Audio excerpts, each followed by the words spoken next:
नमस्कार. लोकप्रियतेच्या शिखरावर सैनिक समाज पार्टी पोहोचली. केवळ सोशल मीडियाच्या माध्यमातून लोकप्रियतेच्या शिखरावर पोहोचलेली आहे. विचारधारा आहे, समाजसेवी विचारधारा आहे, समाजहिताची विचारधारा आहे.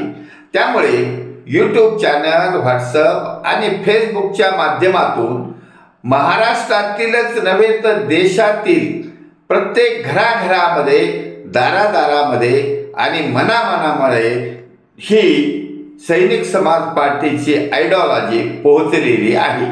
कारण सैनिक समाज पार्टीच्या नावामध्येच एक शौर्य लपलेलं आहे, धैर्य लपलेलं आहे आणि सैनिक ह्या शब्दात सर्व काही आलेलं आहे. त्यामुळे सैनिक समाज पार्टीचं हे जे ऑनलाईन प्रचार आहे हा प्रत्येक नागरिकापर्यंत पोहोचलेला आहे. कारण देशामध्ये का म्हणतो आम्ही, कारण आमचे राष्ट्रीय अध्यक्ष उत्तर भारतातले आहेत, तर महाराष्ट्रामध्ये त्याचा गवगवा झाला. तसं केरळापर्यंत ते पोहोचले. UK पिल्ले साहेब आहेत, सुखेत साहेब आहेत. यामुळे सैनिक समाज पार्टीची जी विचारधारा आहे ती भाषेच्या पलीकडे पोहोचली आहे.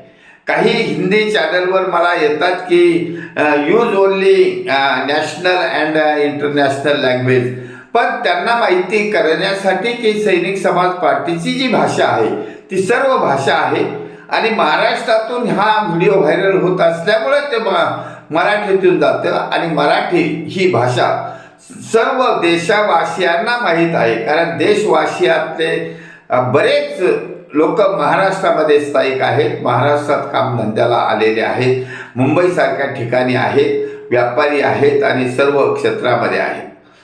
आता ह्या सैनिक समाज पार्टीने हा बायपास कसा केला? पत्रकार जे की पेपरमध्ये बातमी देतात आणि TV चॅनल त्यांच्या पुढे गेली आहे, त्यांना बायपास केला आहे. कारण ते सगळे अंधभक्त असतात आणि पेड न्यूज देतात. त्यांची बातमी ही स्थानिकपर्यंत राहते. कारण त्यांचा जो टार्गेट आहे, त्यांचा जो नेता असेल, त्यांचा जो हिरो असेल, त्याची बातमी दिली पेपरला म्हणजे पेपर त्या शहरापुरता असतो आणि प्रत्येकजण वाचत नाही. कारण कानाकोपऱ्यात कुठंतरी फोटो असतो आणि त्यांना निगेटिव्ह दृष्टीने लोक पाहतात, पॉझिटिव्ह नाही पाहत. सैनिक समाज पार्टीच्या आयडिओलॉजीला, सैनिक समाज पार्टीच्या उमेदवारांना जनता ही सकारात्मक दृष्टिकोनातून पाहते. कारण ही सैनिक समाज पार्टी धैर्यशील, सुशिक्षित आणि टॅलेंटेड नागरिकांची पार्टी आहे. या पार्टीचा उदय याच्यासाठी झाला की ही विचारधारा नक्कीच या देशातील राजकारण बदलू शकते.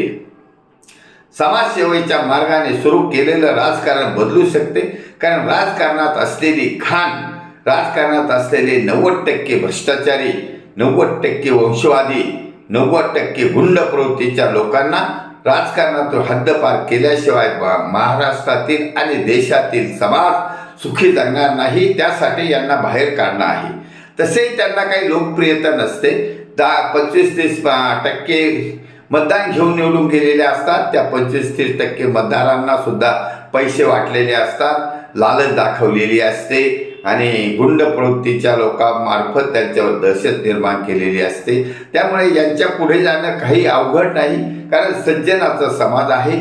सज्जनाचा समाज राजा हरिश्चंद्राला मानणारा समाज आहे आणि छत्रपती शिवाजी महाराजांना मानणारा समाज आहे.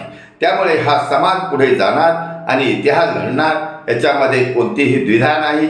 त्यामुळे सैनिक समाज पार्टीचा हा जो नारा आहे, जय जवान जय किसान नारा आहे आणि अल्प खर्चात निवडणुकीचा नारा आहे, याच्यामुळे सैनिक समाज पार्टी डेफिनेटली या महाराष्ट्रामध्ये, या देशामध्ये छत्रपती शिवाजी महाराजांच्या रयतेच्या राज्याची पुनरावृत्ती करण्यासाठी सैनिक समाज पार्टीचं खास सरकार, स्पेशल सरकार सत्तेवर बसवण्यासाठी आम समाजातील 90% जनता सैनिक समाज पार्टीवर येत चालली आहे. म्हणून सर्व जनतेचे सैनिक समाज पार्टीतर्फे स्वागत करण्यात येत आहे आणि सर्वांना धन्यवाद. भारत वर्ष की जय, छत्रपती शिवाजी महाराज की जय. सैनिक समाज पार्टीचा विजय असो.